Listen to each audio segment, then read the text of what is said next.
En el nombre del Padre, y del Hijo, y del Espíritu Santo. Amén. Ven, Espíritu Santo, llena los corazones de tus fieles, enciende en ellos el fuego de tu amor. Envía, Señor, tu Espíritu, y renovarás la faz de la tierra. Regálanos, Señor, la gracia de tu Espíritu Santo en este día, para que nos dé un perfecto reconocimiento de nuestras culpas, de nuestros pecados, para que ilumine como Maestro nuestra mente y nuestro corazón, y podamos, Señor, seguir tus senderos. Amén. De la carta del apóstol Santiago, capítulo 5, versículos del 13 al 20. Queridos hermanos, ¿sufre alguno de ustedes? Rece. ¿Está alegre alguno? Cante cánticos. ¿Está enfermo alguno de ustedes? Llame a los presbíteros de la iglesia y que recen sobre él, después de ungirlo con óleo en el nombre del Señor. Y la oración de fe salvará al enfermo, y el Señor lo curará. Y si ha cometido pecado, lo perdonará. Así pues, confiésense los pecados unos a otros y recen unos por otros para que se curen. Mucho puede hacer la oración intensa del justo. Elías, que era un hombre de la misma condición que nosotros, oró fervorosamente para que no lloviese, y no llovió sobre la tierra durante 3 años y 6 meses. Luego volvió a orar, y el cielo derramó lluvia, y la tierra produjo sus frutos. Hermanos míos, si alguno de ustedes se desvía de la verdad y otro lo encamina, sepan que uno que convierte al pecador de su extravío, se salvará de la muerte y sepultará un sinfín de pecados. Palabra del Señor. Gloria a ti, Señor Jesús. Estamos ya al final de la carta del apóstol Santiago que hemos venido leyendo estas 2 semanas. 5 capítulos tiene esta carta y los hemos leído casi todos en su integridad. La propuesta ha sido clara. Santiago entiende que la fe se verifica en la caridad, es decir, en el amor vivido y comprometido. Ahí se verifica la fe. Esto ha quedado bien claro. Ha mostrado en su carta una teología y ha mostrado que Dios es favorable al hombre, al ser humano, que está de nuestra parte. Nada malo procede de él. Pero ha mostrado también una antropología, es decir, una concepción del hombre. El hombre es débil en sí mismo, tiende al pecado, a la concupiscencia. Por eso necesita el socorro y el auxilio del Señor. La dicotomía entre querer hacer el bien y hacer el mal está en nosotros. Solos y sin nuestras fuerzas no podemos.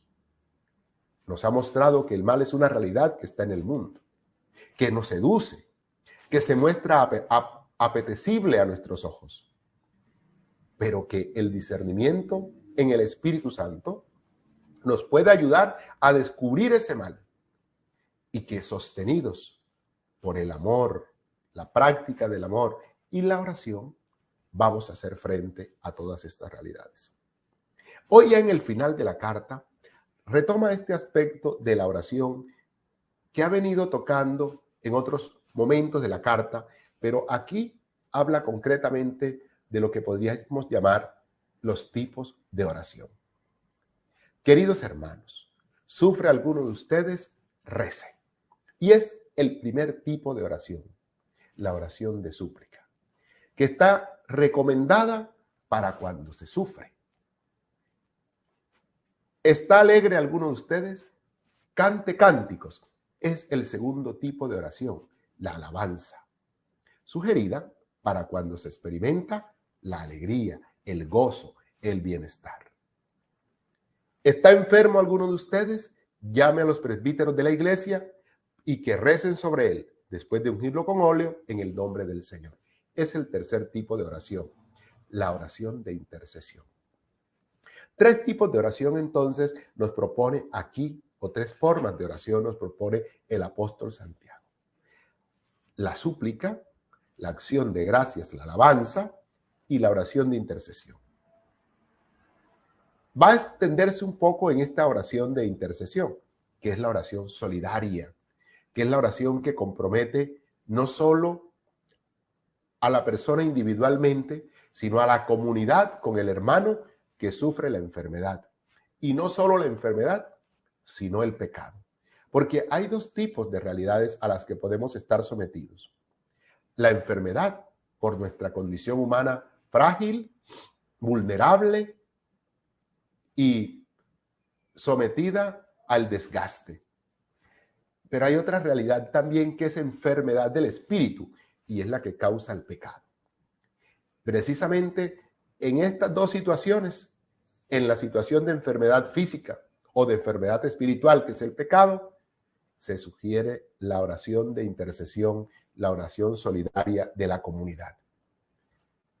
Dice, y la oración de fe salvará al enfermo y el Señor lo curará. Si ha cometido pecado, lo perdonará. Y aquí, mis hermanos, es que viene esa realidad que nosotros llamamos el sacramento de la unción de los enfermos y el sacramento de la confesión o penitencia. 7 son los sacramentos en la iglesia: el bautismo, la confirmación y la Eucaristía, que son los sacramentos de la iniciación cristiana. Hay 2 sacramentos que se llaman de la sanación: el de la unción de los enfermos y el de la penitencia o confesión. Y 2 sacramentos de compromiso: el del orden sacerdotal y del matrimonio. Precisamente aquí vemos donde la iglesia interpreta y de donde la iglesia, inspirada por el Espíritu Santo, propone estos 2 sacramentos que hacen presente la acción salvadora de Jesús, que en la cruz nos ha dado vida y nos ha librado de la enfermedad, de la muerte y de los pecados. Precisamente este texto vemos aquí reflejados esos 2 sacramentos, y que responden a 2 realidades a las que podemos estar sometidos nosotros como seres humanos, como creyentes: la enfermedad por nuestra vulnerabilidad humana, por nuestra precariedad humana, y el pecado por nuestra condición también vulnerable en el espíritu. Para todos hay una respuesta, y es la respuesta comunitaria, que hace de la iglesia sacramento de la salvación que ya Dios obró en Jesucristo. En la unción de los enfermos, Cristo se hace presente a través de la iglesia, representada en los presbíteros, los responsables de la comunidad, que ungen con aceite. El aceite puede ser usado en 3 momentos. En la vida se usa de una manera religiosa. Cuando se consagraba alguna cosa, se le untaba aceite por el signo de la permanencia, no se le quitaba, aquello quedaba impregnado, consagrado, separado para Dios.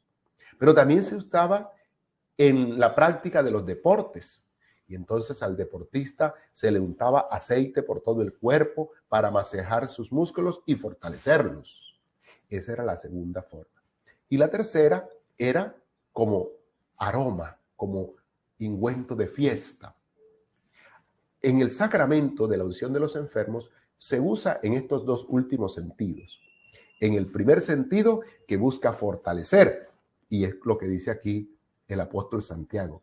Si está enfermo, hay que fortalecerlo con el ungüento, es decir, hay que poner a disposición las bendiciones de Dios. Recordemos que el aceite es uno de los signos de la bendición de Dios, como la lluvia. El aceite también es uno de los signos de la bendición de Dios. Entonces al enfermo se le unge para hacerle presente las bendiciones de Dios. No se trata solamente de ungirlo, como si el aceite fuera un fetiche que va a obrar, no, sino que es una manera de hacerle sentir: Dios te favorece y nuestras bendiciones están contigo. Eso es lo primero. Se trata de fortalecer al enfermo, haciéndole sentir las bendiciones de Dios.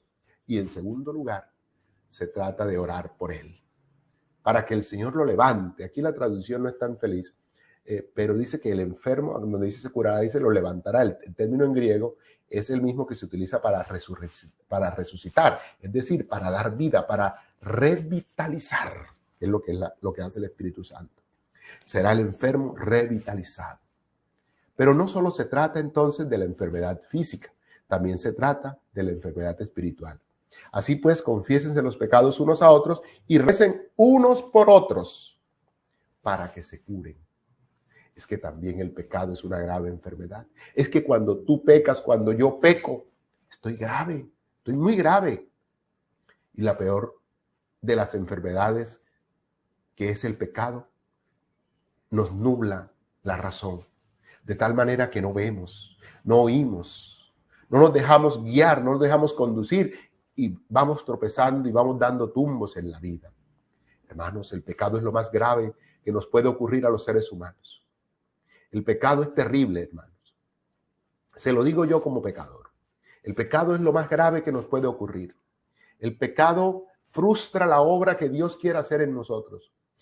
Y creemos que podemos salir solos del pecado, pero no, hermanos. No, necesitamos la comunidad. Necesitamos a los otros que oren por nosotros, que intercedan por nosotros. Y no necesitamos jueces ni que nos condenen, no, porque el pecador no necesita un juez. El pecador no necesita a alguien que lo condene, necesita a alguien que le oriente. Y esto comienza por la oración. Hay que orar antes que hablar y a veces denigrar del pecado de los demás. Oremos por los que son pecadores, oremos por los que nosotros sabemos que están en situaciones difíciles de pecado, porque el pecador es un enfermo, dice la palabra. Es uno que ha caído en la enfermedad espiritual. Mucho puede hacer la oración intensa del justo. Hermanos, muchos de ustedes son hombres y mujeres muy justos. Su oración, dice la palabra de Dios, puede hacer mucho la oración. Hagamos oración por nuestros hermanos que han caído en el pecado. Oremos por ellos porque podemos salvarles la vida. ¿Y qué significa orar? Orar en cristiano. Orar en cristiano significa sintonizar con la voluntad de Dios. Significa discernir cuál es el plan de Dios y la voluntad de Dios para la humanidad y para cada persona y para esa persona en particular. La oración cristiana se distingue, hermanos míos, y quiero que les quede muy claro esto, la oración cristiana se distingue del conjuro. El conjuro es poner el efecto de la oración en las palabras que se dicen, como si uno dijera, abracadabra, pata de cabra, e inmediatamente ocurren las cosas. La oración cristiana no se sostiene en palabras mágicas, no es un abracadabra, eso es conjuro, eso es superstición, pero tampoco es oración religiosa. ¿Por qué? Porque la oración religiosa considera que la fuerza está en quien la realiza y no en Dios. Entonces, yo creo que la oración poderosa la tiene el chamán de mi tribu o el cura tal que tiene el don de sanación, el que tiene el don de tal cosa. No, hermanos. La oración cristiana no se confunde con la superstición del conjuro, ni con la intercesión, ni con la oración religiosa que cree que el poder de la oración está en quien la está haciendo. No, la oración cristiana se sostiene en que Jesucristo ha muerto por nosotros en la cruz y nos ha dado vida nueva, y que por los méritos de Cristo hemos conocido el amor de Dios, y ese amor de Dios salva al hombre pecador y rescata al hombre enfermo de su postración.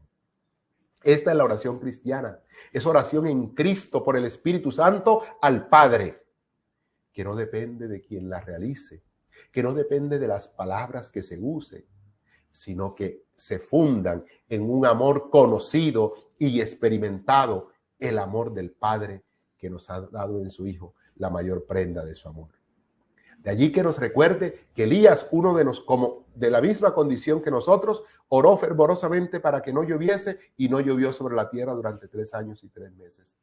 Luego volvió a orar y el cielo derramó la lluvia en la tierra y produjo sus frutos. Hermanos, este es un ejemplo bello. Dice Elías, uno de nuestra misma condición, que sintonizaba con ese plan de Dios, logró la conversión de su pueblo. ¿Cómo? Pidiéndole al Señor que tuviera piedad de su pueblo. Y para eso se cerró el cielo, para que ellos tomaran conciencia de que su pecado los estaba llevando a la muerte. Pero cuando vio que ellos dieron pasos de conversión, oró y logró que el favor de Dios, simbolizado en la lluvia y los frutos de la tierra, otra vez se volvieran sobre su pueblo. Hermanos, va a terminar diciendo el apóstol Santiago: si alguno de ustedes se desvía de la verdad y otro lo encuentra, sepan que uno que convierta al pecador de sus extravíos salvará de la muerte y la sepultura un sinfín de sus pecados. Hermanos, esto que nos enseña la palabra es que no podemos ser indiferentes ante ningún ser humano, y menos ante los que son miembros de nuestra comunidad. Tenemos una responsabilidad. Nuestra propia salvación está comprometida cuando alguien se desvía y se aparta del evangelio y del camino del Señor. Por eso no podemos dejarlo solo y a su suerte. Hay que irlo a buscar, porque en ese hermano perdido puede estar también perdida mi salvación. No vale, no cabe, no se vale la indiferencia, sino el compromiso con ellos, porque salvando a otros, me estoy salvando a mí mismo. Finalizamos la carta del apóstol Santiago. Bella carta, bella recorrido espiritual que nos ha brindado el Señor durante estas 2 semanas. Quiero pedir que la gracia del Señor se siga derramando abundante sobre nosotros y que nosotros aprendamos verdaderamente la oración cristiana, esa oración que se funda en el amor experimentado que hemos conocido de Dios en Cristo Jesús. Esa generosidad y esa bondad que Dios tiene para con nosotros. No es un conjuro, hermanos. No es oración religiosa. Es oración convencida del amor de Dios. Gracias te doy. Te alabo y te bendigo, oh Dios, en este día. Te glorifico por tu inmensa bondad y tu misericordia para con todos nosotros. Te pido por todos los que sufren y por todos aquellos que están necesitando de nuestra oración, para que alcances para ellos, Señor, la gracia de la conversión y puedan levantarse de sus postraciones. Amén.